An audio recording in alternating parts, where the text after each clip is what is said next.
तो अब हम एक्सरसाइज 5.1 का फोर्थ क्वेश्चन पढ़ेंगे। फोर्थ क्वेश्चन में आपसे क्या पूछा गया है, which of the following are APs. आपको यहाँ पर कुछ सीरीज दी हुई है, उसमें पूछा गया है कि इनमें से कौन सी एपी है और कौन सी एपी नहीं है। फिर आगे बोला है if they form an AP, यदि वो एपी है तो आपको वहां पर फाइंड करना है कॉमन डिफरेंस। कॉमन डिफरेंस निकालना है, मतलब डी की वैल्यू निकालनी है एंड राइट 3 मोर टर्म्स, और आपको आगे की 3 टर्म्स और फाइंड आउट करनी है।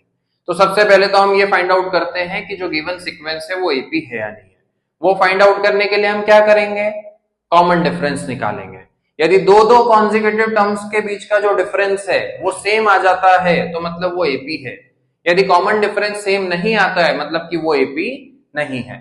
तो पहले वाले पार्ट में देखते हैं, डिफरेंस निकालते हैं। यहां पर सेकेंड टर्म में से हमने फर्स्ट टर्म को माइनस किया, डिफरेंस आया 2 का। थर्ड टर्म में से हमने सेकेंड टर्म को माइनस किया तो डिफरेंस आया 4 का।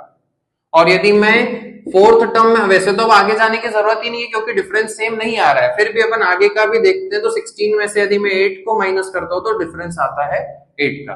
तो यहाँ पर क्लियरली समझ में आ रहा है कि ये जो गिवन सीरीज है ये एपी नहीं है। ओके, तो यहाँ पर तो बात ही खत्म हो गई।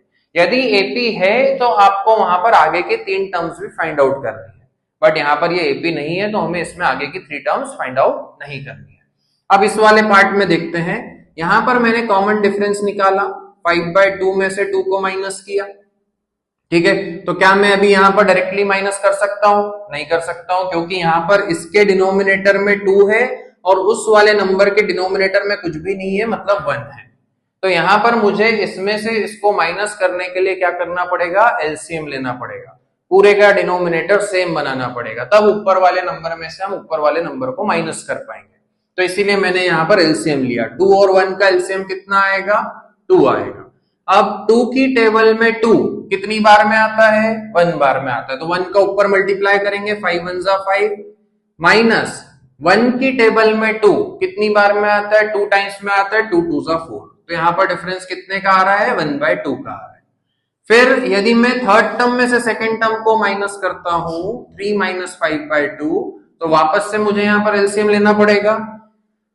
एलसीएम लिया, एलसीएम आया 2, 1 की टेबल में 2 टाइम्स में आता है, 2 3 जा 6, माइनस 5, तो ये कितना आएगा, 1/2 आएगा। यहां पर भी डिफरेंस 1/2 का आ रहा है। वैसे ही जब आप फोर्थ टर्म में से थर्ड टर्म को माइनस करोगे तो भी डिफरेंस 1/2 का ही आएगा। तो आपने यहां पर क्या देखा कि दो कॉन्जिक्यूटिव टर्म्स के बीच का जो डिफरेंस है वो सेम आ रहा है, मतलब कि हाँ ये एपी है, it is an AP. Okay, अब एपी है तो आपको आगे की 3 टर्म्स और फाइंड करनी है, मतलब 4 टर्म्स तो आपको दी हुई है, 5th टर्म, 6th टर्म और 7th टर्म आपको फाइंड आउट करनी है। तो देखो 5th टर्म फाइंड आउट करने के लिए मैं क्या करूंगा, जो 4th टर्म है उसमें जो भी डिफरेंस आया है उसको प्लस कर दूंगा। जैसा कि हमने पिछले वीडियोस में समझा कि डिफरेंस को आप प्लस करते जाओगे तो आपको आगे की टर्म्स मिल जाएगी। तो इसीलिए मैंने 4th टर्म में डिफरेंस को प्लस कर दिया। इन दोनों को प्लस करने के लिए क्या एलसीएम लेने की जरूरत है, तो एलसीएम लेने की जरूरत नहीं है क्योंकि ऑलरेडी दोनों का डिनोमिनेटर सेम है। तो ऊपर वाले नंबर्स को आप डायरेक्टली प्लस कर सकते हो, 8/2 विच इज 4, मतलब कि 5th टर्म क्या आ गई, 4 आ गई। फिर 6th टर्म निकालने के लिए मैं क्या करूंगा, जो 5th टर्म आई है उसमें डिफरेंस को प्लस कर दूंगा, मतलब 4 + 1/2। एलसीएम अब आपको लेना आता ही है, तो एलसीएम लोगे तो कितना आ जाएगा, 9/2।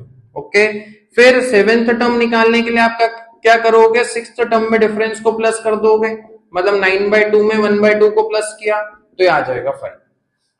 मतलब आगे की जो 3 टर्म्स है वो क्या होगी, 4, 9/2, 5। ओके, उसी तरीके से यदि हम थर्ड वाले क्वेश्चन को देखें तो थर्ड क्वेश्चन में सबसे पहले आपको चेक करना है कि अरिथमेटिक प्रोग्रेशन है या नहीं है। तो हम यहां पर भी कॉमन डिफरेंस निकालेंगे। A2 - A1 second term -3.2, minus first term कितनी है, माइनस का 1.2।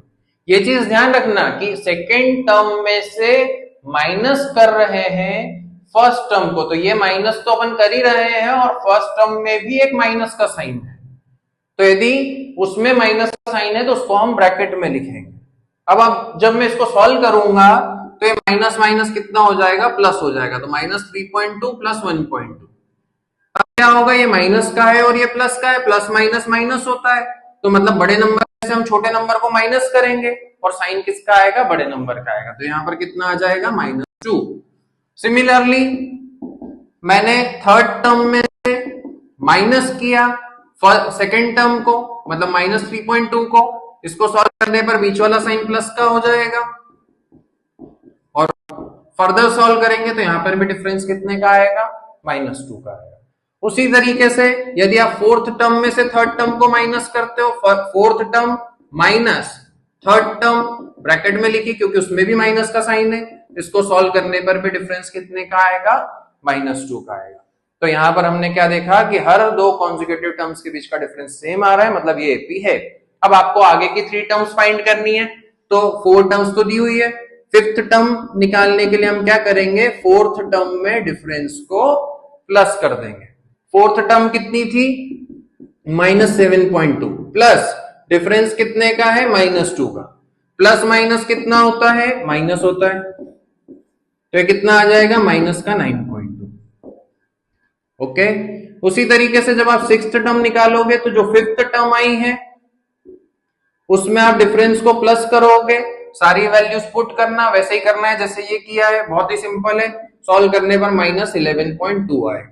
और सेवेंथ टर्म निकालने के लिए आप क्या करोगे, जो सिक्स्थ टर्म आई है उसमें डिफरेंस को प्लस करोगे, सारी वैल्यूज पुट करना, सॉल्व करोगे तो माइनस का 13.2 आएगा। ओके,